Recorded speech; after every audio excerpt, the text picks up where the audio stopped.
Assalamualaikum warahmatullahi wabarakatuh. Waalaikumsalam warahmatullahi wabarakatuh. Welcome to channel Perempuan.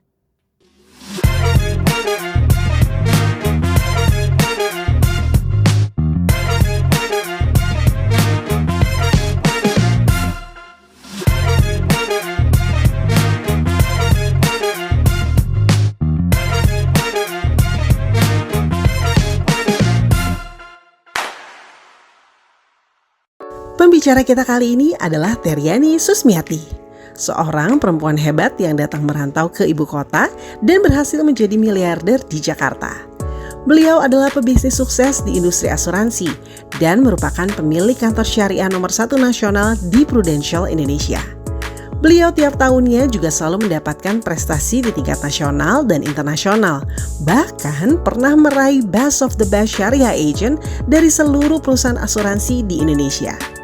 Dari sekian banyak prestasi yang dicapainya, tentunya banyak rintangan yang telah dilewati, terutama sejak awal merantau ke ibu kota. Seperti apa perjuangannya dan insight apa aja yang bisa kita dapatkan? Yuk dengarkan! Oke, nah Tasya udah hadir di antara kita nih ya. Ini sulit sekali mengundangnya karena jadwalnya padat merayap. Padat merayap, perempuan pembisnis sejati ya. Iya, bisnis sukses paripurna di ibu kota. Nah, ada Teteri di sini. Teteri, Halo Puan-Puan. Thank you for coming ya Teh. Sama-sama. Nah, kita panggilnya Teteh Teri, ya kan sesuai dengan namanya dari Cimahi, ya Teh. Cimahi itu dari mana ya? Cimahi itu Bandung Coret. Ya, betul. Bandung, Coret dikit ya. Coret ya. Nah, makanya nih kita mau ngebahas apa, sama Teh Teri Nah, hari kita ini karena Teteh punya pengalaman yang luar biasa tentunya. Kita punya tema yaitu tadi ya, karena dari Bandung Coret tadi gitu ya. Gimana caranya tema kita pada hari ini adalah merantau dari daerah dan juga tentunya sukses di ibu kota. Benar, karena orang Jakarta ini belum tentu sukses ya. Tapi orang dari daerah-daerah mana, entah di mana ya kan, bisa sukses di ibu kota. Nah, kita pengen kulik banget dari Teh Teri. Sebenarnya backgroundnya itu apa? Dulunya keluarganya itu gimana sampai akhirnya ke-trigger nih, aduh pokoknya gue harus ke Jakarta. Gak mau gue di Bandung, pokoknya di Jakarta gitu Jakarta ya. Terus bisa akhirnya sampai dengan sekarang. Backgroundnya dulu Teh. Oke, jadi backgroundnya ini saya adalah sebenarnya anak kolong. Tahu dong anak kolong? Anak kolong adalah anak kalau nggak polisi, tentara dan lain sebagainya ya. Jadi didikannya lumayan keras nih dari kecil. Militer ya. Militer. Bapak saya polisi almarhum. Jadi kalau anak kecil seumuran saya main boneka, saya mainnya selongsongan peluru. Ya, gitu ya. Nah, tapi background keluarga saya ini dari secara ekonomi tuh menengah ke bawah lah ya. Maksudnya kita datang dari keluarga yang boleh dibilang pas-pasan gitu ya. Even mobil aja dulu kita nggak punya gitu kan. Saya ingat almarhum bapak saya, bukan papa ya, kan anak-anak zaman sekarang manggilnya papa ya, papi, daddy ya. Zaman dulu kita manggilnya bapak ya. Bapak saya almarhum pun juga kita nggak punya mobil sampai dengan akhir hayatnya tuh nggak punya gitu kan. Kita hanya punya satu motor Vespa zaman dulu. Kalau sekarang kids ya, zaman dulu kan nggak seperti sekarang ya, Vespa biasa aja gitu kan. Sedih ya kalau zaman dulu ya, cuma punya satu Vespa yang ya kita kalau pergi kemana-mana berempat naik motor Vespa itu gitu kan. Mengakomodir dua anaknya, gitu kan. Ya. Dan tapi keluarga besar dari orang tua saya itu, dari bapak saya itu termasuk keluarga yang lumayan oke lah, boleh dibilang kayak keluarga cendana, dan kita berempat tuh keluarga cemara di antara keluarga cendana. Jadi waktu kecil banyak mengalami, ya paham lah ya gitu kan, situasi ya gitu kan. Banyak mengalami kesenjangan ekonomi, terus banyak nggak enaknya gitu kan, banyak juga kadang-kadang nggak dipandang gitu kan, dianggap sebelah mata gitu ya. Nah dari situlah trigger muncul, wah berarti kalau kita pengen dianggap, maksudnya kita pengen nggak dispelin orang, kita nggak pengen secara ekonomi kita harus kuat gitu. Nah dari situ muncullah cita-cita dari seorang anak kecil ya, mungkin masih SD kali ya atau di bawah SD, saya harus jadi orang kaya supaya keluarga saya nggak dianggap sebelah mata gitu. Jadi itulah, terus ya saya dari kecil senang baca, senang lihat majalah gitu kan. Meskipun zaman dulu beli majalahnya majalah second ya, karena nggak bisa beli yang sesuai edisi bulan ya. Baru ya. Jadi belinya kayak 3 bulan sebelum gitu ya, berapa bulan sebelum gitu kan. Saya tuh senang banget baca majalah. Kalau zaman dulu apa sih, Gadis, Oke, Aneka, benar. mulai remaja dikit Cosmopolitan, Bazar, tapi Iya, edisi iya. lama ya. Belinya di Bancai, Iya, di Bancai. ya, Ada tempat buku bekas ya. di Cibaduyut. Nah, di Bancai. Oh, di Bancai. Nah, Oke. jadi dari situ kan saya senang baca. Saya senang baca, saya senang lihat majalah. Dari situ kan gambaran tentang Jakarta nih ya, ibu kota, orang kaya. Di majalah itu kan mobil mewah apa semua. Nah, dari situ saya pikir, oh berarti kalau kita mau sukses, kita mau kaya, kayak kita harus merantau gitu loh. Maksudnya nggak di kota kecil. Kota saya tuh kota Cimahi ya. Cimahi dibilangnya kota hijau. Bukan hijau karena pepohonan, tapi hijau karena tentara, ABRI, polisi. Jadi sebenarnya itu bukan hijau karena karena banyak primbon ya. orang Iya. jadi tertarik kerjaannya. Betul, itu baru banyak tahu saya. markas-markas komando itu di situ. Oke.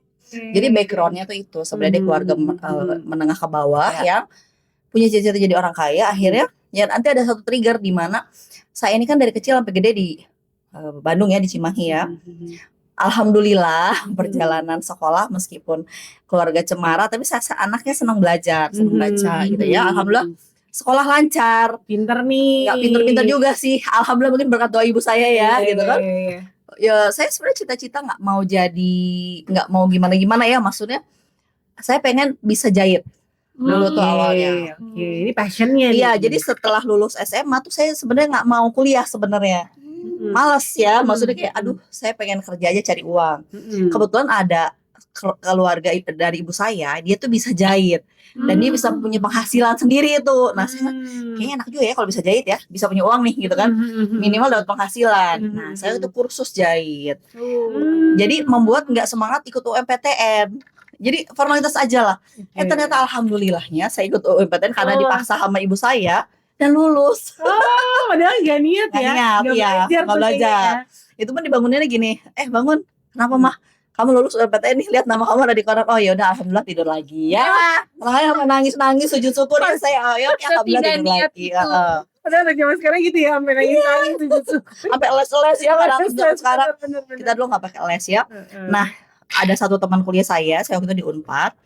Dia ajak saya ke Jakarta pertama. Nah, dari situlah mulai terbuka. Oh, saya ingat lagi nih cita-cita saya zaman dulu waktu masih kecil. Oh, kalau kita mau kaya, mau sukses, kayaknya kalau kita di Bandung aja nggak bisa, Cimahi aja nggak bisa, nggak ada jalurnya nih, nggak berkembang. Akhirnya begitu saya diajak ke Jakarta pertama kali oleh teman saya ya, terima kasih ya Dinda, telah mengajak saya ke Jakarta waktu itu ya. Sekarang orangnya ada di Singapura gitu ya. Saya bertekad nih, saya mau pindah ke Jakarta. Dan alhamdulillahnya saya juga diterima kerja di Jakarta. Jadi itulah singkat perjalanan kenapa akhirnya saya dari daerah nih, dari Bandung Coret, ada di sini nih hari ini nih Jakarta. Oke, jadi pas lulus kuliah ya, yang di Unpad, habisnya langsung memutuskan hijrah ke Jakarta. Lulus banget. Excited banget ya Bu. Oke, Jadi memutuskan kasih kita lagi jeda ya. Nah, jadi tadi abis lulus kuliah, akhirnya langsung memutuskan untuk pindah ke Jakarta. Yes, Stay sampai dengan saat ini. betul. Oke. Nah, kalau tadi udah sampai di Jakarta pasti kan namanya anak rantau tuh ada suka dukanya. Bener ya? Kayak Banyak banget. buku juga kayaknya gak bakal habis nih satu buku gitu kan. Nah, kalau boleh dikasih di-spill dikit nih sama teman-teman Puan gitu ya, suka dukanya merantau ke ibu kota itu gimana sih Teh gitu kan. Mungkin bisa jadi ini kita bisa jadi bahan perenungan juga sampai bisa menemukan kendaraan yang tepat gitu ya, tentunya Teh di Jakarta. Nah, gimana tuh Teh? Aduh seru banget ya, pokoknya kalau saya flashback lagi, saya berarti di Jakarta dari tahun 2004. Lulus kuliah tuh lulusan tercepat tuh satu Unpad tuh pada angkatan itu. 3,5 tahun lulus. Motivasinya karena pengen cepet-cepet cari uang. Balik lagi ya, cita-cita mau jadi orang kaya. Tapi nggak cum laude, standar lah. 3,3 lulus ya. Yang penting gue lulus bisa cepet kerja cari duit gitu kan. Nah, ternyata kan hidup nggak selalu sesuai rencana ya gitu ya. Pada saat saya lagi skripsi tugas akhir, bapak saya meninggal karena kecelakaan. Jadi pada saat itu saya udah mulai kuliah sambil kerja nih. Jadi kasir lah di kafe gitu kan, malamnya saya kerja sampai jam 2. Nah, jadi begitu saya lulus itu sekitar 6 bulanan saya udah kerja part time ya. Kerja di kafe, jadi waiters gitu ya. Ya pokoknya cari-cari uang lah buat tambahan biaya kuliah, karena kan udah nggak ada yang membiayai lagi nih. Bapak saya kan udah nggak ada, ibu saya ibu rumah tangga. Jadi saya datang ke Jakarta begitu lulus, diterima kerja nih Big Five accounting firm. Saya kan lulusan akuntansi nih sebenarnya. Auditor loh sebenarnya ya, auditor ya. Universitas negeri lagi. Udah negeri, lulus tercepat 3,5 tahun. Cepat langsung diterima. Tapi kan pada saat itu kita nggak bisa minta uang sama orang tua ya. Mama saya ibu rumah tangga, nggak punya penghasilan sama sekali. Ya penghasilan yang saya dapat ya benar-benar dari hasil kerja saya di kafe itu, yang jadi kasir sampai jam 2 pagi gitu kan. Waktu itu di Bandung lagi bermunculan baru-baru bermunculan kafe-kafe. Baru mulai itu. Ya kan tahun itu tenaga kerja ya. Jadi saya tuh datang ke Jakarta tahun 2004 hanya berbekalkan uang 800.000. Coba bayangin. Terus saya kerja di keren banget tuh Wisma GKBI kantornya ya, yang tangganya kaca dulu paling keren. Tahun 2004 Wisma GKBI adalah salah satu gedung yang paling keren di Jakarta. Karena belum ada yang lain-lain yang bagus-bagus tuh. Ya. Jadi pride-nya dapet nih. Keren banget nih, Semanggi bundaran Wisma GKBI lantai 33 ya. Ada ruang meetingnya kaca semua, itu keren banget ya. Saya berbekalkan uang 800.000 setelah dipotong ongkos kereta gitu ya. Saya ngekos di daerah Ben Hill. Deket ya. Jadi kantor tuh jalan kaki. Tapi kita biasa di Cimahi, adem, dingin ya. Begitu ke Jakarta shock juga tuh, panas ya. Jadi mengalami itu ya. Kos-kosannya juga nggak pakai AC gitu ya. Kos-kosan hanya berapa? 300.000 zaman dulu ya. 500.000 kalau nggak salah. Karena makanya tadi 800.000. Iya, harganya masih di bawah budget. Iya, udah dipakai ongkos kereta. Pokoknya sisa-sisa uang yang untuk makan hari-hari itu udah benar-benar tinggal 200.000 gitu kan. Cuma gimana caranya ya? Gimana caranya kita bisa hidup di sebulan di Jakarta untuk bertahan sampai dengan gajian. Gajian auditor lumayan oke lah di Jakarta. Pada saat itu UMR lumayan lah, maksudnya 3 kali yang saya bawa lah dari Bandung gitu kan. Jadi ya saya mengalami tuh hidup di Jakarta sebulan hanya dengan berbekalkan uang 200.000. Untung kalau karyawan baru ada pelatihan dulu 2 minggu, makan ditanggung kantor. Ya lumayan nih, Akhirnya tinggal makan malam. Iya, udah bakal Indomie dari rumah ya. Jadi nggak usah keluar duit lagi. Ya, jadi banyak lah suka dukanya. Tapi saya tuh orangnya nggak cengeng ya. Meskipun dalam situasi susah begitu tuh tetap menjalani hari-hari dengan happy. Karena kita nggak sendiri. Jadi ada beberapa teman kuliah saya yang sesama anak rantau, kita sama-sama kerja di Jakarta. Ya udah kita susah bareng gitu ya. Sepenanggungan. Jadi meskipun kita nggak punya uang, nggak punya duit gitu, tapi kita happy gitu. Bareng-bareng. Menjalani kehidupan di Jakarta. Tapi yang membuat kita happy adalah karena kita tahu di akhir bulan uang kita banyak, gajian. Meskipun habisnya juga cepet juga. Habisnya juga cepet habis juga gitu ya. Nah itulah suka dukanya. Tahun 2004 saya merantau ke Jakarta. Jadi udah berapa belas tahun tuh ya? Hampir 21 tahun ya. Sampai hari ini 2025. Nah, sampai kan dari situ Teteh kan pasti udah berapa tahun tuh akhirnya kerja di situ, yang di account yang auditor itu ya, Big Five ya. Itu berapa tahun akhirnya di situ? Boleh tebak? Berapa lama saya bertahan? 2 tahun. Cepat. 3 bulan aja. Wah, ya. 3 bulan aja ya. Jadi sebenarnya kan saya auditor nih. Pekerjaan idaman seorang auditor adalah tentunya bekerja di Big Five accounting firm di Jakarta, di Indonesia lah ya. Tapi ternyata setelah saya masuk menjalani kehidupan sebagai seorang auditor, ya kan kadang-kadang kita waktu kuliah juga ambil jurusan disuruh orang tua ya. Karena saya merasa bahwa ini bukan yang saya inginkan. Nah gitu, ini bukan yang saya inginkan. Dan saya ini tipe orang yang begitu nggak sesuai, saya berani ambil tindakan, risk taker. Ya begitu, wah ini nggak sesuai nih dengan ternyata bukan ini dunia yang saya inginkan. Mungkin orang bilang oke, jadi auditor itu income-nya besar, tapi nggak punya waktu. Kita nggak punya waktu karena waktu kita habis untuk bekerja. Ya kita bisa pulang dari kantor jam 2 pagi dan jam 8 udah harus di kantor lagi. Dan saya mikir, nggak bisa nih. Bukan seperti ini pekerjaan yang ada di dalam benak saya yang bisa mengantarkan saya kepada impian saya nih. Nggak bisa gini nih, nggak mau. Nah begitu saya merasa ini bukan ini nih, udah mulai deh tuh ya, kirim CV banyak deh. Alhamdulillah balik lagi yang lancar ya, berkat doa ibu saya mungkin. Alhamdulillah ya, makasih mama. Ya diterima lah di salah satu perusahaan otomotif terbesar di Jakarta. Ya udah nggak pakai panjang lebar, nggak pakai mikir panjang, saya langsung pindah.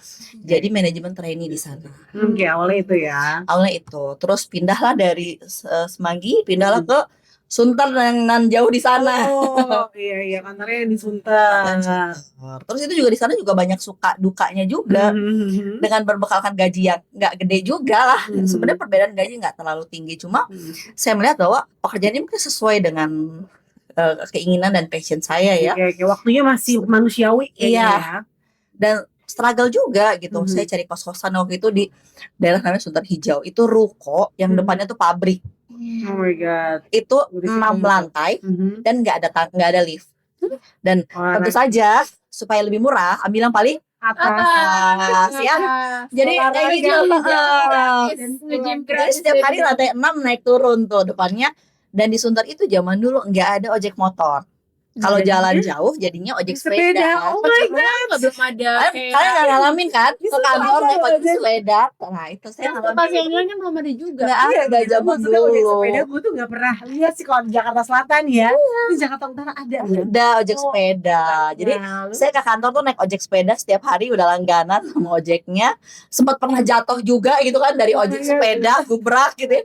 Pokoknya suka duka banyak lah gitu kan ya. Iya. Kita makan juga bukan yang di kafe-kafe, tapi kita makan yang namanya di pabrik ya gitu kan. Yang bener-bener warung-warung pinggir jalan gitu ya. Jadi dukanya banyak, tapi balik lagi hidup lagi sedih juga nggak perlu dibikin sedih gitu loh. Dijalani aja dengan suka. Dan saat itu hanya berpikir gimana caranya untuk bertahan. Iya. Betul Oke, ya. jadi emang mentalnya Teh Terry ini survival banget ya. Jadi maksud itu tuh yang Dari bikin kecil ya. yang bikin bertahan. Mungkin didikan militer orang tuanya. Didikan kolom, Dari didikannya kecil. keras. Iya, kecil. betul. Oke. Nah, jadi pas di situ akhirnya berapa lama bertahan di Perusahaan itu di ya, perusahaan otomotif itu terbesar ya. ini? Ha? Nah, di situ saya bertahan cukup lama, 10 tahun. Wah. Oke. 10 tahun berkarir ya, benar-benar dari manajemen trainee, dari nol, benar-benar menapaki karir satu persatu gitu ya, sampai akhirnya posisi terakhir tuh saya jadi kepala cabang, pegang 3 cabang. Pada saat itu ya, belum banyak kepala cabang perempuan, masih muda pula gitu kan. Cantik pula. Terima kasih gitu ya. Jadi ya anginnya juga kenceng gitu kan, anginnya juga kenceng, politik kantornya juga lumayan gitu kan. Tapi di 1 tahun terakhir sebelum akhirnya saya meninggalkan itu juga ya gitu kan. 1 tahun terakhir ini saya mulai menyadari bahwa nggak bisa nih, kalau mau kaya nggak bisa nih gue kayak gini terus Gak gitu. bisa cuma jadi karyawan aja. Nggak bisa, karena udah dihitung-hitung nggak ada jalurnya. Dari jalur Nggak ada jalur ya, maksudnya gini, kita sebagai karyawan dulu, saya tahu gaji itu kan udah ada standar ya, benar nggak? Iya. Nggak bisa misalkan orang standar gajinya 20 juta, tiba-tiba minta gaji 50 juta, nggak bisa, udah ada standarnya gitu kan. Dipatokin setiap bulan. Dipatokin setiap bulan dan memang ada waktunya gitu loh. Terus ada satu yang membuat saya gini, kalau posisi di atas kita masih ada, ya kita nggak akan naik promosi gitu loh, benar nggak? Betul. Bener. Kita mesti nunggu dulu, either orang itu naik Atau atau orang itu pindah Bener. atau orang itu meninggal gitu ya. Iya, Atau harus nggak ada posisinya dulu gitu kan, baru kita bisa promosi. Iya. Gitu kan? dan bisa jadi patokan income-nya dia. Yes, dan waktu itu yang membuat saya mulai setahun terakhir itu menyadari bahwa oh nggak bisa nih kayak gini terus adalah saya punya temen nih IT. Dia jangan bilang ya, saya nggak bilang orangnya namanya deh. Semoga dia nonton Ya Tit ya namanya ya. Semoga nanti kalau dia nonton ya terima kasih loh ya. Kalau menyadarkan. Dia pintar banget, dia menghack file HRD. Dia pintar ya, anaknya emang jenius lah. Terus dia kasih lihat saya nih Ter, kamu mau lihat nggak gajinya para bos kita? Dia kasih lihat lah. Semenjak saat itu saya demotivasi bahwa ada orang yang udah kerja 30 tahun ya, tapi kok income-nya di luar harapan saya gitu loh. Saya mikir kalau saya kerja udah 30 tahun berarti saya bisa dapat banyak, tapi ternyata pada saat itu file itulah yang menghancurkan seluruh motivasi saya. Sehingga dalam waktu 1 tahun saya mulai cari alternatif. Tapi cari alternatifnya adalah saya mulai bisnis. Mulai cari-cari deh tuh. Bisnis apa aja ya? Banyak teman-teman ya. Coba deh bisnis yang ibu-ibu suka jalanin apa sih? Baju. Jahit ya. Jahit, karena saya passion saya itu sebenarnya di fashion. Oke. Jual baju. Zaman belum ada baju dari zaman sekarang Bangkok ya. Sekarang China. Dulu tuh sebelum Bangkok tuh kita ngambil baju dari Guangzhou. Zaman dulu. Tapi sebelum kayak sekarang nih kualitasnya. Online shop. Jualnya via apa? grup BBM. Oh iya. Atau dulu nggak japri-japri. ya. Iya benar. Ya terus saya pernah bisnis apa? Dulu kan ada, masih ingat nggak, brand sabun apa namanya, handmade yang usah sebut ya, ya ada itulah ya. Iya. Wah, saya bilang, "Ih, kayaknya gampang ya bikin sabun ya," gitu kan. Akhirnya bikin sendiri. Saya bisa bikin sabun loh tuh. Iya. Jadi pelan-pelan saya bisa loh bikin sabun ya. Saya bisa bikin baju, bikin sabun, apalagi ya. Terus saya pernah bisnis bikin aksesoris, Oke. bisnis parcel. Oke, banyak. Banyak bisnisnya. Terus saya pernah punya toko tuh, Tamrin City. Oh, Habis udah itu sampai waktu punya baru toko buka di kan? Tamrin City ya. Iya. Waktu Tamrin City baru buka kan kosong ya. Sekarang udah kosong lagi sih gara-gara pandemi ya, sempat naik turun Jaga lagi. online. Saya punya toko waktu itu Tamrin City. Terus jual pokoknya gini, ada peluang bisnis apa yang bisa saya kerjain Sikat. sambil kerja, sikat ya. Yang nggak ganggu pekerjaan saya, nggak ganggu ngurusin rumah tangga gitu ya, saya kerjain. Nah ini nih mentalnya Teteri ini, maksudnya itu yang sebenarnya bisa jadi contoh ya buat puan-puan ya. Tadi kan mentalnya apapun kondisinya tetap happy, Betul. ya Tetap kan? survive. Tetap Ya. survive dan nggak bisa diem lihat peluang. Bener gak sih? Bisnis apapun meskipun kategorinya gaji saat itu udah termasuk gede kan ya Teh ya. Ya lumayan lah pada saat itu, maksudnya nggak gede-gede juga ya guys. Iya. Heeh. Tapi kan ada aja orang yang punya Bisnis. pilihan kalau misalkan dia nggak mau Mau stay, cari iya. di zona Ya udah. nyaman, ya udah gitu kan sebenarnya kan. Nah makanya tadi yang menariknya tuh itu tuh karena Teh Teri kan coba ini itu segala macam kan karena ujung-ujungnya kan pengen kaya. Ujung-ujungnya pengen kaya. Tujuan Udah. utamanya itu tadi, tujuan utamanya itu masalahnya. Udah ya kan Oh. gimana mencari cara itu. Nah sedangkan kan kita tahu sendiri ya Teh kalau misalkan ngomongin bisnis ya tadi ya mau konvensional mau bisnis jasa mau apapun lah itu bisnisnya kan butuh hari gini di ibu kota butuh jaringan ya Yes. networking. Butuh networking. Nah. Jualannya ke siapa? Gitu kan pertanyaannya. bener. Sedangkan waktunya Teh Teri kayaknya udah padat banget di kantor. Iya, Gimana tuh waktu menyiasatinya bangun Bagi networking waktunya ya. Iya, bagi waktu. Bayangin ya, ini saya cerita dulu situasinya. Pada saat saya jadi menjalankan bisnis yang setahun cari-cari bisnis segala macam Ya, itu, ya. saya tuh pegang 3 cabang loh. Jakarta, Bandung, dan Cilegon. Oh my god. Ya, Berarti kan maksudnya kita harus bolak-balik ke 3 tempat itu untuk memonitor cabang kan. Itu setiap seminggu. Itu seminggu ya minimal kita ada Oke. kontrol lah ke cabang gitu kan. Oke. Terus pada saat itu anak saya masih kecil-kecil. Masih Umur berapa tuh Teh? Umur 5 sama 7 lah. Hmm. Itu lagi rempong-rempongnya gitu kan. Golden age banget tuh. Rumah saya di Planet Bekasi. Wah, Oke. Ya Harus bisa kita kalau bisa. masuk ya, gitu kan. Ini tua di jalan ya. Tua di jalan. Tapi balik lagi prioritas dan tekad yang kuat. Sebanyak apapun rintangan kita, kalau kita ngerasa itu prioritas, ya saya cari cara. Kayak saya waktu itu punya toko di Tamrin City. Gimana caranya? Saya manfaatin waktu makan siang nih, jam 12 saya langsung hilang, ngeliat toko, beres-beres makan siang sambil di toko, begitu beres jam 1 kurang 10 lah karena deket kan dari Sudirman. Balik lagi ke kantor, kerja lagi. Nanti jam 4 beres jam kantor, balik lagi ke toko. Jadi di antara waktu yang jadinya tapi tetap extra time Extra ya. time. Kalau kita mau melakukan sesuatu tanpa extra time, tanpa tekad ya pasti nggak bisa gitu loh, gitu kan. Jadinya saya ya mau nggak mau lembur, gitu kan, pulang malam setiap hari, ngeliatin stok toko, tapi ya balik lagi lah. Bisnis itu kalau tanpa networking gitu ya, jualnya ke siapa? Siapa aja yang ada gitu kan. Saya nggak terlalu banyak gengsi gitu kan waktu jualan parcel. Ya siapa aja, semua zaman dulu waktu jualan parcel ya, teman-teman yang sekretaris gitu kan. Saya tawarinnya kalau bikin beli parcel sama saya ya. Karena bos-bosnya kan butuh Karena bosnya kan butuh kirim-kirim. parcel kan. Iya, betul. Pokoknya yang ada. itu peluang bisnis juga tuh. Tahu peluang bisnis, bikinlah jadi satu bisnis baru. Betul. Ya, parcel, Iya. kan. Betul. Pokoknya apa aja deh, siapa aja yang memang kira-kira sesuai dengan target marketnya, ya udah saya tawarin tanpa banyak mikir, nggak banyak gengsi. Banyak ngomong aja, kalau jualan tuh kan prinsipnya begitu ya. Iya, Kita banyak benar, ngomong benar, aja, benar. banyak cerita Actionnya aja. ya. Bener-bener. Apalagi kalau puan-puan, perempuan itu biasanya emang banyak omongnya sih. Ya kan sih. Jadi itu modal utama Nah, sebenarnya. daripada ngomongin orang, daripada gila, Iya. mendingan ngomongnya menghasilkan cuan. Betul. Ekstra cuap-cuap, ekstra time, ekstra Cuan. income. Bisa ini ya, bener, cakep banget. Produktif kan. Produktif, betul. Oke. Nah, oke. jadi oke ini kita dapat banget ya. Jadi tadi mentalitinya Teh Teri itu tadi yang emang didikan dari awalnya, Iya, keras ya. kan, didikannya keras. Terus pinter ngelihat peluangnya. Terus apa lagi itu tadi itu effort. Jadi yang penting kalau misalkan tadi ngomongin niat, selama ada niatnya itu ya udah. Dan Ya, lihat jalan ada tuh pasti peluang keluar. dikit, tuh langsung bikin bisnis baru. Lihat peluang dikit, langsung bikin bisnis baru. Iya Gitu. benar. Nah sampai akhirnya Teh Teri udah nih, gue cari bisnis yang benar-benar yang mengantarkan sampai dengan saat ini deh. Nah, singkat cerita tuh apa? Kenapa akhirnya oke ini ketemu nih gitu. Oke.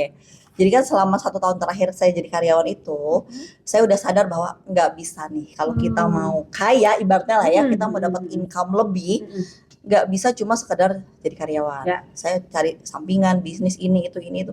Sampai terakhir itu saya hampir mau bisnis budidaya ikan.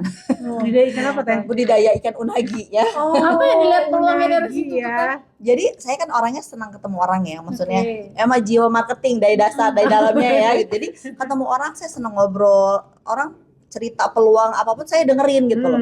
Saya filter dulu. Open minded Lah. Orang ngomong apa saya dengerin dulu gitu kan. Kalau positif saya ambil, negatif kita nggak usah ambil gitu kan. Nah, pada saat itu entah dari mana saya juga lupa ya. Saya ketemulah seseorang, dia komunitas agrobisnis. Dia cerita lah ada peluang bisnis loh bagus, bisa bikin kita jadi sukses kayak miliuner dan lain sebagainya. Bisnis apa? Dia cerita lah.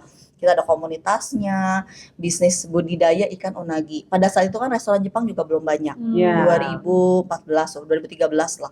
Restoran Jepang belum banyak. Dia memaparkan tuh proses demand dan supply-nya dari unagi ini, peluang bisnis 5-10 tahun ke depan nanti restoran Jepang akan menjamur di Indonesia gitu kan. Di Bibir benar juga ya gitu kan.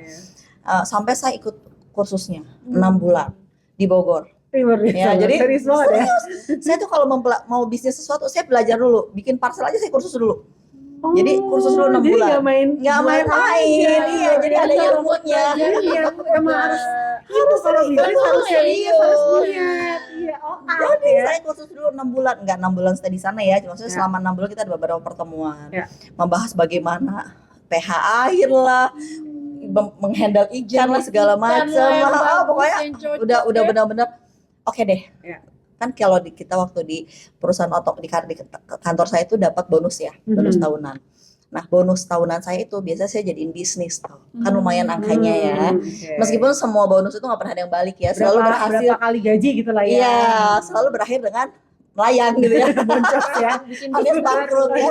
Termasuk toko saya di Tamrin City, sukses bangkrut dalam waktu 1 tahun aja. Gak lama. Iya. Tapi akhirnya setelah toko itu bangkrut, saya bisa apa lagi nih? Oke, bonus udah mau datang. Saya kita bisnis budidaya unagi aja. Ngambil bibit benihnya dari Sulawesi, dari Gorontalo. Udah jauh banget ya, pokoknya rumit banget ya itu ya. Proses bisnis prosesnya tuh rumit banget, tapi berbekalkan dengan apa namanya? Support system dari teman-teman di komunitas. Semua bilang, ayo kamu bisa. Ini bisnis luar biasa, kita bisa jadi miliuner. Oke, kita semangat ya.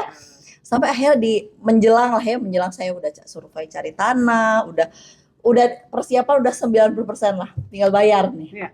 Tapi dalam hati kecil tuh ada ragu gitu ya, ada kayak bisa nggak ya saya jalanin bisnis ini, kan kita mau menjalani sesuatu kalau kitanya ragu, itu biasanya nggak setengah jadinya.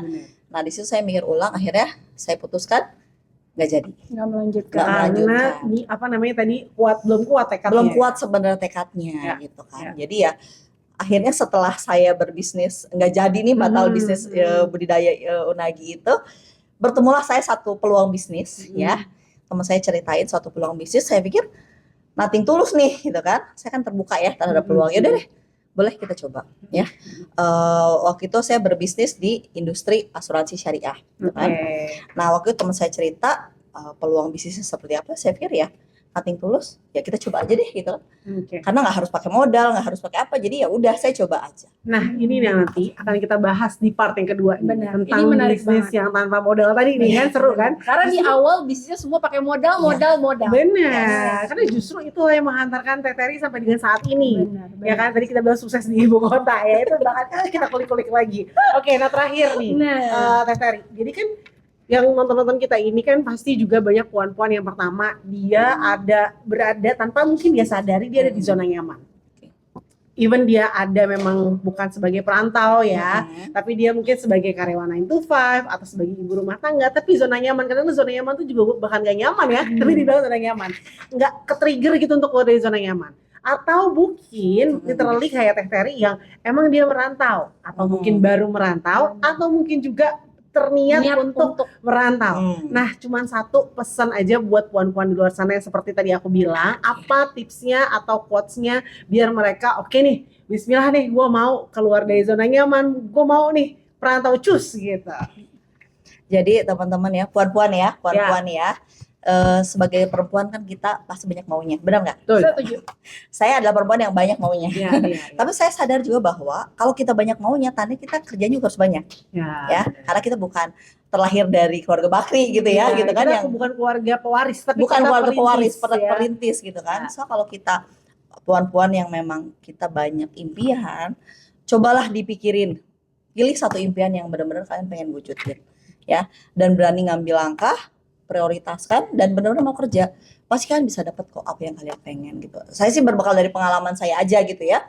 Saya nggak punya bekal ilmu khusus, nggak punya bekal relasi gitu ya. Keluarga juga keluarga cemara gitu kan. Modal juga nggak gede-gede Modal juga nggak ada bener, gitu ya. bener, Cantik-cantik bener. banget juga enggak. Kalau cantik pun udah jadi artis Model, sinetron ya, artis, model ya, nggak bener, juga kan. bener, Tapi kalau kita punya kemauan yang kuat, tekad yang kuat, kita tahu prioritas mana yang penting dalam hidup kita, rasanya cukup kok untuk kita bisa mewujudkan semua impian kita. Cuma teman-teman, puan-puan masih pilih satu impian yang benar-benar kita pengen wujudin. Oke. Maksudnya kan jelas ya, jadi orang kaya. Clear ya. Ya, isinya clear jadi orang kaya. Oke, jadi benar-benar sekarang puan-puan ya, Ca. Kita tentuin aja apa yang mau dicapai, yang harus clear ya. Kayak tadi jadi orang kaya kan jadi salahnya juga loh. Jadi orang kaya tuh habis itu tentuin langkahnya apa, terus harus mau kerja keras. Nah, jangan mager ya. Anggap aja investasi waktu loh teman-teman, karena waktu tuh nggak bisa kita putar balik ke belakang. Ya? Benar. Oke, itu aja. Terima kasih banyak Teh Ferry. Sama-sama. Nanti kita ketemu lagi di segmen berikutnya Oke. ya.